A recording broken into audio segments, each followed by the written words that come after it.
എല്ലാവർക്കും നമസ്കാരം. എല്ലാവർക്കും സുഖമാണല്ലോ അല്ലേ? അപ്പോഴത്തെ വീണ്ടും ഒരു ക്രിസ്മസ് കാലം കൂടെ നമ്മളുടെ മുന്നിൽ ഒന്ന് നിൽക്കുകയായി. എല്ലാവർക്കും എൻ്റെ ഹൃദയം നിറഞ്ഞ ക്രിസ്മസ് ആശംസകൾ. അപ്പോൾ നമുക്ക് ക്രിസ്മസിൻ്റെ അറിയാം, ഒരിക്കലും ഒഴിച്ചുകൂടാൻ പറ്റത്തില്ലാത്ത ഒരു ഐറ്റമാണ് ക്രിസ്മസ് കേക്ക്. അത് ക്രിസ്മസ് ഫ്രൂട്ട് കേക്ക്.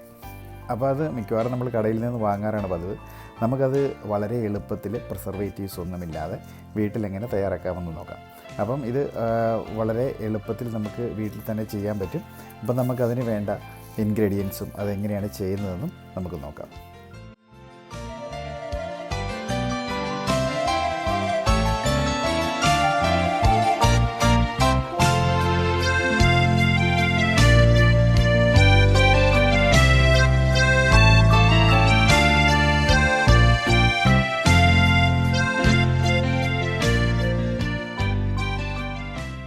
നമ്മളിന്ന് ഇവിടെ എടുത്തിരിക്കുന്നത് 375 ഗ്രാം മിക്സഡ് ഡ്രൈഡ് ഫ്രൂട്ടാണ്. അപ്പോൾ നമ്മുടെ കയ്യിൽ ഏതാണോ ഡ്രൈഡ് ഫ്രൂട്ട് അവൈലബിൾ ഉള്ളത് അത് വെച്ച് നമുക്ക് ഇത് ചെയ്യാൻ പറ്റും.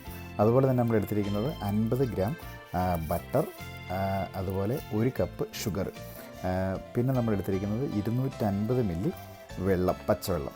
അപ്പം ഇതെല്ലാം കൂടെ നമ്മളൊരു പാനിലേക്ക് ഇട്ടതിന് ശേഷം ഇത് നമുക്ക് നല്ലതുപോലെ ഒന്ന് തിളപ്പിക്കാം. അപ്പോൾ ഇതെല്ലാം നല്ലതുപോലെ തിളച്ച് ഈ ബട്ടറൊക്കെ നല്ല മെൽറ്റായതിന് ശേഷം നമുക്ക് ചൂട് വളരെ കുറച്ച് വെച്ചതിന് ശേഷം ഒരു 5 മിനിറ്റ് നമുക്ക് ചെറു തീയിൽ അതൊന്ന് വേവിച്ചെടുക്കാം.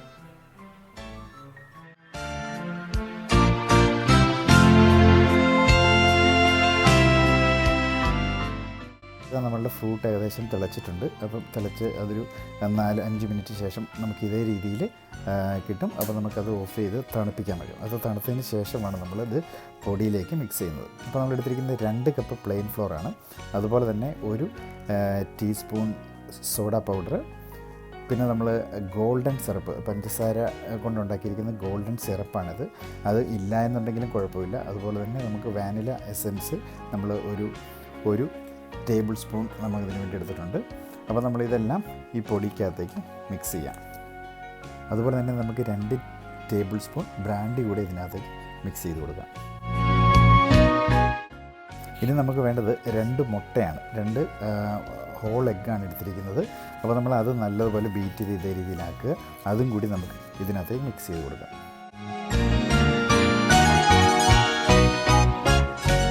ഇത് നമ്മൾ ചേർക്കുന്നത് നമ്മൾ റെഡിയാക്കി വെച്ചിരിക്കുന്ന മിക്സഡ് ഫ്രൂട്ടാണ്. അപ്പം നമുക്ക് അതും കൂടി ഇതിനകത്ത്, അത് നല്ലതുപോലെ തണുത്തതിന് ശേഷമാണ് നമ്മൾ ഇതിനകത്ത് മിക്സ് ചെയ്യുന്നത്. അതും കൂട്ടി നമുക്ക് നല്ലതുപോലെ ഒരു സ്പൂൺ കൊണ്ട് ഇതേ രീതിയിൽ മിക്സ് ചെയ്തെടുക്കാം. നമുക്കിനി വേണ്ടത് കേക്ക് ബേക്ക് ചെയ്യാനുള്ള പാനാണ്. പാനിനകത്തേക്ക് നമുക്ക് കുറച്ച് ബേക്കിംഗ് പേപ്പർ ഇതേ രീതിയിൽ കട്ട് ചെയ്ത് വെച്ചതിന് ശേഷം മാത്രമാണ് നമ്മൾ ഈ കേക്ക് മിക്സ് ഇതിനകത്തേക്ക് ഒഴിക്കുന്നത്, അല്ലെങ്കിൽ ഇത് സൈഡിൽ ഒട്ടിപ്പിടിക്കും. അതുപോലെ തന്നെ നമ്മൾ ഒരു അലുമിനിയം ഫോയിൽ കൊണ്ട് ഈ കേക്ക് ഇതിൻ്റെ പാനിൻ്റെ മുകൾ ഭാഗം നല്ലതുപോലെ ഇതുപോലെ കവർ ചെയ്യുക. കാരണം അത് കേക്കിൻ്റെ മുകൾ ഭാഗം ഫ്ലാറ്റായിട്ട് കിട്ടുന്നതിന് നമ്മളെ സഹായിക്കും. അപ്പോൾ നമ്മൾ എപ്പോഴും ശ്രദ്ധിക്കുക, കേക്ക് മിക്സ് തയ്യാറാക്കുന്നതിന് മുൻപേ തന്നെ നമ്മൾ ഓവൻ ഓണാക്കി വെക്കുക. 180 ഡിഗ്രിയാണ് നമുക്ക് കേക്ക് ബേക്ക് ചെയ്യാൻ വേണ്ട ടെമ്പറേച്ചർ. അപ്പോൾ നമ്മളത് ഇന്ന് ചെയ്യുന്നത് ഏകദേശം 1.25 മണിക്കൂർ നേരത്തേക്കാണ് നമ്മൾ ബേക്ക് ചെയ്യുന്നത്. അപ്പോൾ അതിനുശേഷം നമുക്കത് കറക്റ്റായിട്ട് ബേക്ക് ആയിട്ടുണ്ടോ എന്നുള്ളത് ടെസ്റ്റ് ചെയ്തതിന് ശേഷം നമുക്ക് കേക്ക് എടുക്കാവുന്നതാണ്. അപ്പോൾ ഇത് ഏകദേശം 1.25 മണിക്കൂർ കഴിഞ്ഞ് നമ്മുടെ കേക്ക് റെഡി ആയിട്ടുണ്ടെന്ന് തോന്നുന്നു. നമുക്കത് റെഡി ആയോ എന്ന് നമുക്ക് ഇതുപോലൊരു സ്റ്റിക്കോ അല്ലെങ്കിൽ എന്തെങ്കിലും ഷാർപ്പായിട്ടുള്ള എന്തെങ്കിലും ഒരു ഫോർക്കോ എന്തെങ്കിലും ഉപയോഗിച്ച് നമുക്കിതിലിങ്ങനെ കുത്തി നോക്കാം. അപ്പം നമ്മൾ കുത്തി നോക്കുമ്പോൾ നമ്മുടെ അതിലൊന്നും കേക്കിൻ്റെ മിക്സൊന്നും ഒട്ടിപ്പിടിക്കുന്നില്ല എന്നുണ്ടെങ്കിൽ കേക്ക് പെർഫെക്റ്റായിട്ട് അത് ബേക്കായിട്ടുണ്ട്. അപ്പോഴത്തെ നമ്മുടെ കേക്ക് റെഡി ആയിരിക്കുന്നു. അപ്പോൾ ക്രിസ്മസിന് ഇത്രയും മനോഹരമായൊരു കേക്ക് നമുക്ക് സ്വന്തമായിട്ട് ഉണ്ടാക്കാൻ എല്ലാവരും ശ്രമിക്കുക. അപ്പോൾ നിങ്ങളുടെ അഭിപ്രായങ്ങൾ എഴുതി അറിയിക്കുക. ഇനിയും ചാനൽ സബ്സ്ക്രൈബ് ചെയ്യാത്തവരുണ്ടെങ്കിൽ ഇത് ഇഷ്ടമായാൽ തീർച്ചയായും സബ്സ്ക്രൈബ് ചെയ്യുക.